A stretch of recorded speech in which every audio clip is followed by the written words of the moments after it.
Good morning everyone. कैसे आप लोग? बढ़िया। अच्छा, कल पढ़ाई हुई थी? हुई थी। सेट लगाया आप लोग कल का? कितने लोग ऐसे जो नहीं लगाए हैं? हम उन सभी लोग लगा लिए हैं। ठीक है, वेरी गुड, बहुत बढ़िया, बहुत अच्छा। क्वेश्चन तब भी नहीं था, बढ़िया क्वेश्चन था, इंपॉर्टेंट क्वेश्चन था। कोई दिक्कत, किसी तरह की कोई समस्या? कोई एक भी ऐसा क्वेश्चन जो अभी तक आप लोगों को समझ में ना आया हो? ऑफलाइन ऑनलाइन आप कोई भी नहीं? ठीक है, सब ठीक है। तो फिर हम आगे बढ़ते हैं। हम लोग लेखपाल सीरीज का आज अगला सेट लगाते हैं और अगला सेट का फिर क्वेश्चन देखना शुरू कर देते हैं। ठीक है, तो आइए देखते हैं अगला सेट का पहला क्वेश्चन। ठीक है,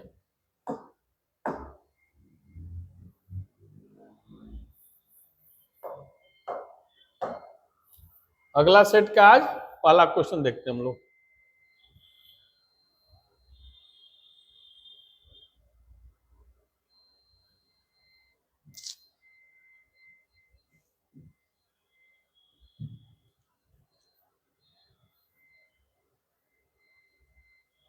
अगला सेट का पहला क्वेश्चन,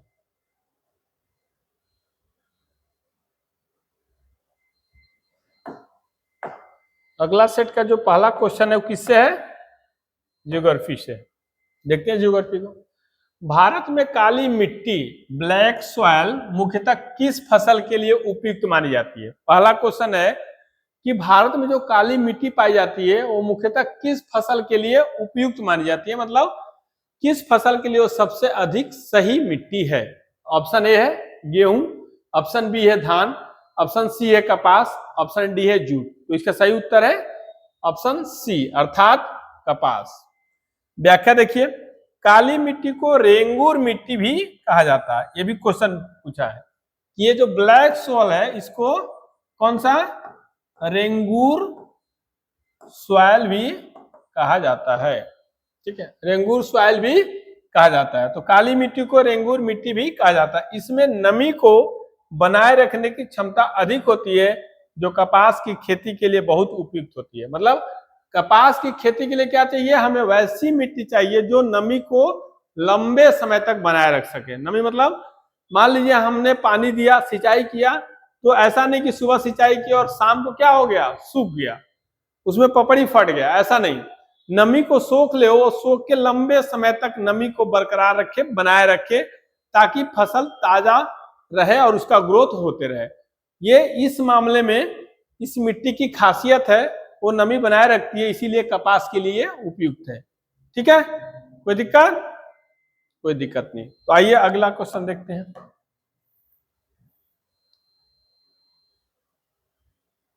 अगला क्वेश्चन देखते हैं।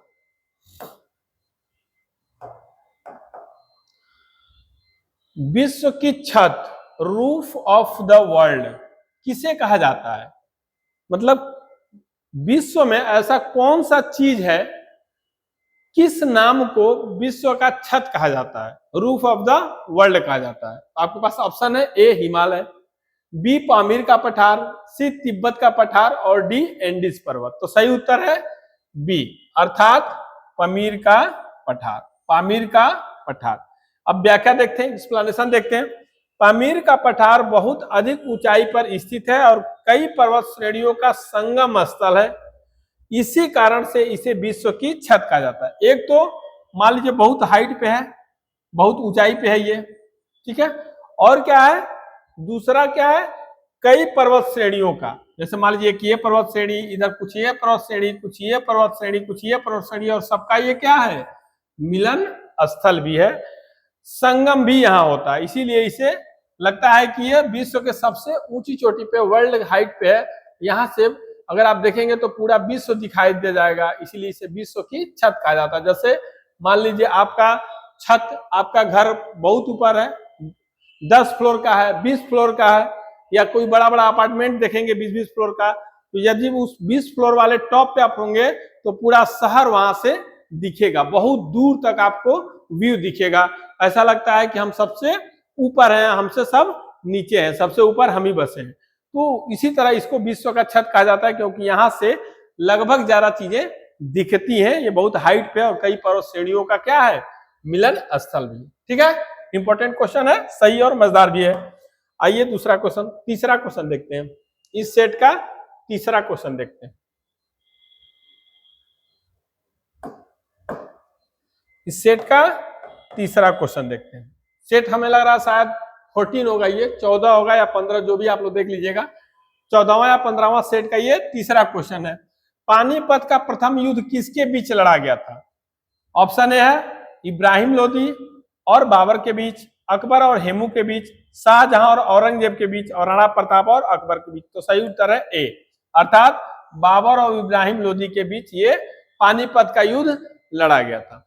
अब व्याख्या देखिए, 1526 में कब लड़ा गया था? 1526 में हुए इस युद्ध में बाबर ने इब्राहिम लोदी को हराकर भारत में मुगल साम्राज्य की नींव डाली थी। ठीक, तो भारत में मुगल साम्राज्य की नींव किसने डाला था? किसने डाला था? बाबर ने। किसको हरा के? इब्राहिम लोदी को हरा के। कब डाला था? 1526 में। और ये युद्ध कहाँ हुआ था? पानीपत के युद्ध में। तो एक क्वेश्चन से कई क्वेश्चन आप लोग निकाल सकते हैं। पानीपत हरियाणा के पानीपत में हुआ था, हरियाणा में एक जगह पानीपत, वहीं पे ये युद्ध हुआ था। ठीक है, अगला क्वेश्चन देखते हैं।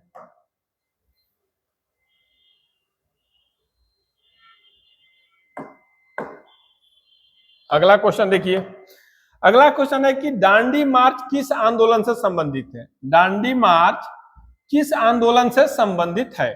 ऑप्शन ए है असहयोग आंदोलन, बी है सविनय अवज्ञा आंदोलन, सी है भारत छोड़ो आंदोलन, और डी है स्वदेशी आंदोलन। तो इसका सही उत्तर है बी, अर्थात सविनय अवज्ञा आंदोलन। व्याख्या देखिए, दांडी मार्च 1930 में महात्मा गांधी द्वारा नमक कानून के विरोध में किया गया, जो सविनय अवज्ञा आंदोलन का प्रमुख हिस्सा था। पहला क्या हो गया?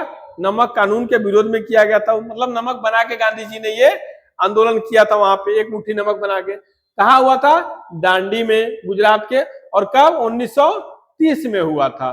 ठीक है, सविनय अवज्ञा आंदोलन की उन्होंने शुरुआत की थी। ठीक है, अगला क्वेश्चन। क्वेश्चन में किसी तरह का दिक्कत हो आंसर में तुरंत आप लोग पूछिएगा। ठीक है, ऐसा नहीं कि पढ़ भी लिया और समझ में भी नहीं आया या फिर किसी तरह की दिक्कत हो, हमेशा के लिए बनी रह जाएगी। अगला क्वेश्चन देखते हैं। भारतीय संविधान के किस अनुच्छेद में समानता का अधिकार, इक्वेलिटी, राइट्स ऑफ इक्वेलिटी, समानता का अधिकार दिया गया है? अनुच्छेद 14, अनुच्छेद 19, अनुच्छेद 21 और अनुच्छेद 32। तो आपका सही उत्तर होगा ए, अनुच्छेद 14 में, आर्टिकल 14 में। अब व्याख्या देखिए, अनुच्छेद 14 के अंतर्गत सभी नागरिकों को कानून के समक्ष समान और कानून के समान संरक्षण का अधिकार दिया गया।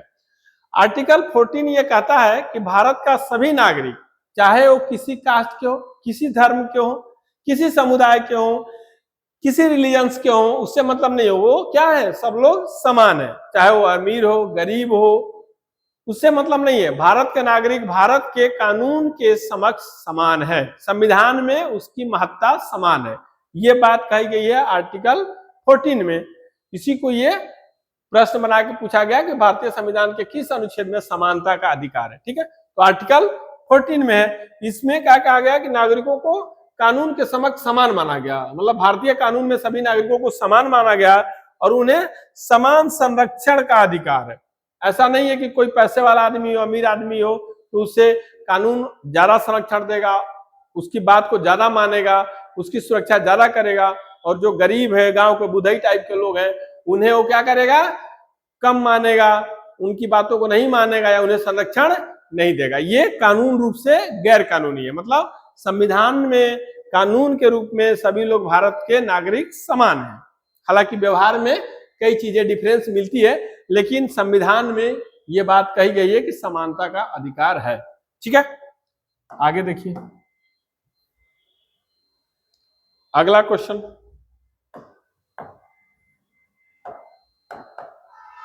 अगला क्वेश्चन कि भारतीय चुनाव आयोग का गठन किस अनुच्छेद के तहत किया गया है?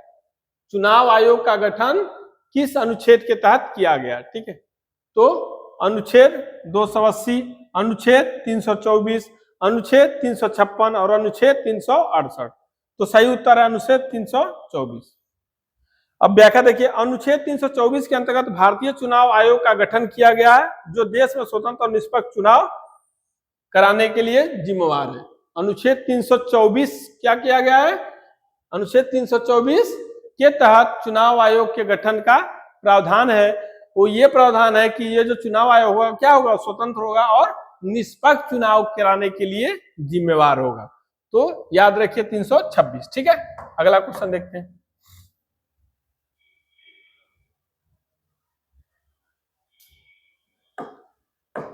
अगला क्वेश्चन भी इकोनॉमी से है। अगला क्वेश्चन इकोनॉमी से। भारत का केंद्रीय बजट, यूनियन बजट किसके द्वारा प्रस्तुत किया जाता है? भारत का जो केंद्रीय बजट हर साल प्रस्तुत किया जाता है फरवरी के महीने में, वो किसके द्वारा प्रस्तुत किया जाता है? तो ऑप्शन ए है राष्ट्रपति, ऑप्शन बी है प्रधानमंत्री, ऑप्शन सी है वित्त मंत्री, ऑप्शन डी है लोकसभा अध्यक्ष। तो इसका सही उत्तर है सी, अर्थात वित्त मंत्री। ठीक है, अब व्याख्या देखिए, केंद्रीय बजट भारत सरकार के वित्त मंत्री द्वारा संसद में प्रस्तुत किया जाता है, जिसमें आय और व्यय का विवरण होता है। केंद्रीय बजट का क्या होता है? बजट क्या मतलब होता है? आय और व्यय का विवरण, अर्थात कितना हम साल भर में इनकम किए, आय किए और कितना हम व्यय किए, कितना एक्सपेंडिचर किए, इसी का विवरण है बजट। सबके होता है, छोटे से लेकर बड़े लेवल पे कोई छोटा व्यवसायी वो भी अपना बजट तैयार करता है। हम आप घर में होते तो भी बजट तैयार करते हैं कि साल भर में हम क्या कमाए और क्या खर्च किए, इसी को बोलते हैं बजट। ये कौन करता है? भारत का वित्त मंत्री इसे प्रस्तुत करता है। ठीक है, अगला क्वेश्चन देखिए।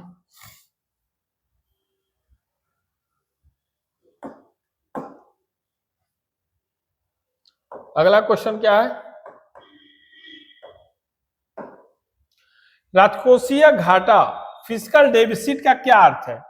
राजकोषीय घाटा अर्थात फिस्कल डेफिसिट का क्या अर्थ है? तो ऑप्शन है कुल आय ग्रेटर देन कुल व्यय, बी ऑप्शन है कुल व्यय ग्रेटर देन कुल आय, सी ऑप्शन है केवल कर में कमी और डी ऑप्शन है केवल निर्यात में कमी। तो सही उत्तर क्या है? बी, अर्थात कुल व्यय ग्रेटर देन कुल आय। मतलब जब कुल व्यय कुल आय से ज्यादा हो जाएगा तो क्या हो जाएगा? फिस्कल डेफिसिट हो जाएगा, राजकोषीय घाटा हो जाएगा। इसे सिंपल वर्ड में भी आप समझ सकते हैं। मान लीजिए हमने एक महीने में 50,000 रुपया कमाया और एक महीने में ही हमने 60,000 रुपया गंवा दिया या 60,000 रुपया खर्च कर दिया, अर्थात हमारा एक्सपेंडिचर 60,000 हो गया और इनकम 50,000 है, तो हम क्या हो जाएंगे? डेफिसिट हो जाएंगे, घाटे में हो जाएंगे। कितना?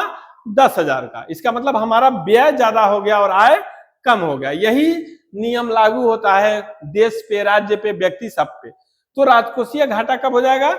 जब राजकोष में धन कम आएगा और राजकोष से धन ज्यादा खर्च होगा, इसी को बोलते हैं फिस्कल डेफिसिट। हालांकि गवर्नमेंट ये चाहती है कि दोनों पैरेलल रहें, या फिर राजकोषीय घाटा कम से कम हो या फिर न हो। कोई भी यही चाहेगा, हम आप भी यही चाहेंगे कि इनकम ज्यादा हो और एक्सपेंडिचर कम हो, खर्च कम हो। ठीक है, कोई दिक्कत?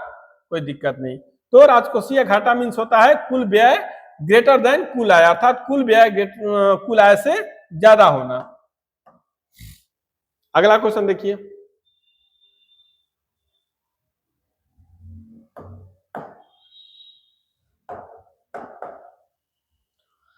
हाल ही में G20 शिखर सम्मेलन 2023 की अध्यक्षता किस देश ने की? G20 शिखर सम्मेलन। ठीक है, ऑप्शन है चीन, बी ऑप्शन है अमेरिका, सी ऑप्शन है भारत और डी ऑप्शन है जापान। तो सही उत्तर है भारत, अर्थात उत्तर सी। अब व्याख्या देखिए, वर्ष 2023 में G20 शिखर सम्मेलन की अध्यक्षता भारत ने की थी और इसका आयोजन नई दिल्ली में हुआ था। कहां हुआ था? नई दिल्ली में हुआ था। ये करंट का क्वेश्चन है, लेकिन अच्छा क्वेश्चन, आप लोग इसे याद रखिए। अगला क्वेश्चन देखिए।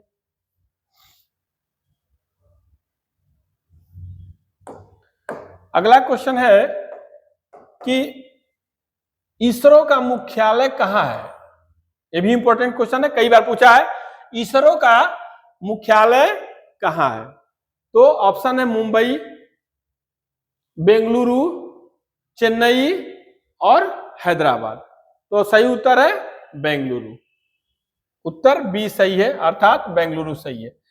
व्याख्या देखिए, इसरो का मुख्यालय बेंगलुरु में स्थित है, जहां से भारत के अंतरिक्ष कार्यक्रम को संचालित किया जाता है।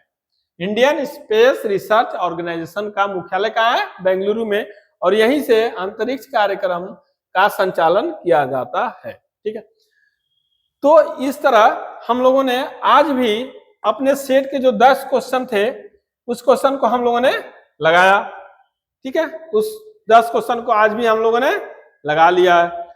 हम लोग 10-10 क्वेश्चन पर डे सेट में लगाते जा रहे हैं। इस तरह एक क्वेश्चन का पूरा पूरा बैंक हम लोगों के पास बनते जा रहा है। और अच्छी बात यह है, खुशी भी होती है हमें इस बात को लेके कि आप लोग क्या कर रहे हैं, उस क्वेश्चन को याद भी कर रहे हैं, रिवाइज भी कर रहे हैं, तो हमें एग्जाम में ज्यादा प्रॉब्लम नहीं होने वाली है, हम लोग एग्जाम अच्छे से क्रैक कर पाएंगे, ठीक है। तो आज का सेट भी आप लोग कल रिवीजन करके आएंगे, रिवाइज करके आएंगे, जिससे कि हम कल पूछे तो आप लोग बता पाए, ठीक है। तो आज के लिए इतना ही। फिर आज हम लोगों ने 10 क्वेश्चन कंप्लीट किया, नए फिर कल हम लोग आएंगे तो नए सेट के साथ आएंगे, और फिर कल 10 या 12 या 9 जो भी क्वेश्चन होगा उतना क्वेश्चन हम लोग कल फिर से सॉल्व करेंगे, फिर से पढ़ेंगे, उसकी व्याख्या को फिर से देखेंगे। आज के लिए इतना ही। थैंक यू, धन्यवाद, नमस्कार।